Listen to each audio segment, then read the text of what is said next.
Let's turn now to the focus of the Fed here. Our next guest saying that it's actually the central bank's inflation battle now falls in their hands. Joining us now, we want to bring in Brian Jacobsen. He's Annex Wealth Management chief economist and strategist. Let's talk about exactly what that means here for the inflation battle falling into the Fed's hands. When you see an average hourly earnings print like this coming in slightly higher than expected, we have inflation remaining very sticky. What should the Fed do at this point? Yeah, thanks for having me. So here at Annex on our investment committee, when we were looking at this morning's report just a little bit ago, it really is one of these things where it's not necessarily a Goldilocks report. It's more like a little engine that could report. As far as just the economy, it just keeps moving along, keeps climbing that hill, that wall of worry. And now it's really up to the Fed as to what are they going to do with this data. They have no idea where they actually want to end up with the federal funds rate. And so they don't know the destination, but they do know that the journey to get there includes more cuts. How many more and over what time frame? It's quite likely that they're going to cut in December at the next meeting, but then shift to a cadence of every other meeting in 2025 because they want to tread a little carefully here. They don't necessarily know how the economy is going to react with the cumulative effects of the rate hikes that they had. Even though they're cutting, they haven't really cut a lot. So I think that really they made a lot of mistakes along the way, but thankfully American consumers and American businesses have really just kept chugging along ahead to make up for those mistakes. I want to zero in on the consumer with you for a second because we're seeing small caps rallying this morning, beating out the moves that we're seeing in large caps. And I wonder if that's the market telling us that there's this bet on increased consumer spending that's going to fuel some more growth in those smaller and mid-sized businesses.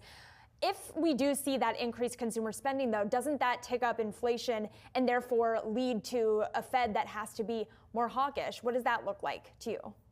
Yeah, quite possibly. I think that the immediate reaction here that we're seeing is that with lower yields, a lot of those smaller cap companies, they have higher debt burdens than the larger companies. And so you can get a little bit more of that relief. So if this almost locks the Fed into continuing along that path of gradual rate cuts, that should provide some relief to small caps. The burst that we could get with consumer spending, if we get a little bit more optimism now that we have the election behind us, and granted, we've traded election uncertainty for policy uncertainty, but consumers seem to be at least saying they're feeling a little bit better. So if we see some acceleration of consumer spending, that should hopefully redound to the benefit of small caps. So we have an overweight to small and mid cap stocks for that reason, because we do think that it's not necessarily going to reverse course for the Fed, that we can see that improvement in consumer spending, but they're still so price conscious that they are very quick to shift to other retailers and other suppliers if they see prices moving higher than their wages are. So then, Brian, when you take a look at a print like this, when you take a look at the expectations going into 2025, I think many investors are out there asking themselves whether or not this rally that we have seen, whether or not it has room to run, whether or not it can be sustained. When you take a look at a print like this, is that enough to continue this risk-on move to the upside?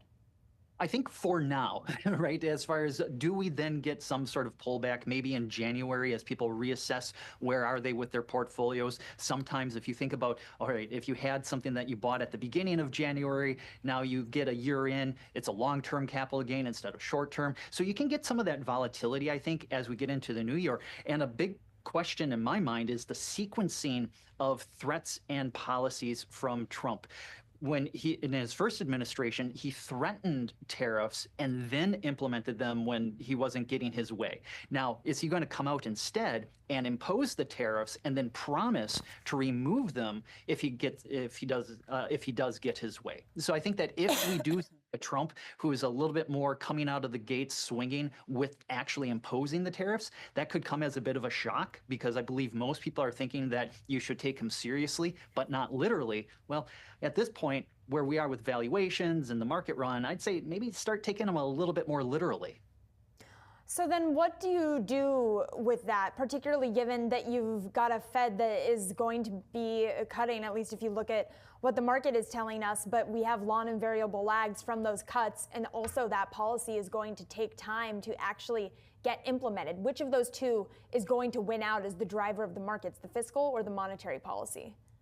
I think that for 2025, it's really going to be uncertainty around fiscal policy because they are likely going to take a good chunk of the year trying to figure out that budget reconciliation process as far as, all the horse trading that takes place in order to extend ultimately the Tax Cuts and Jobs Act, but what else gets thrown in there and modified perhaps. So I don't think the fiscal picture is going to become very clear. What is going to be clear, I think, is more the monetary policy side, continued gradual cuts. And so if the monetary policy, the cutting of rates really trumps the fiscal policy side, that should serve as a fairly favorable backdrop for risk assets, but it's not going to be without its risks along the way.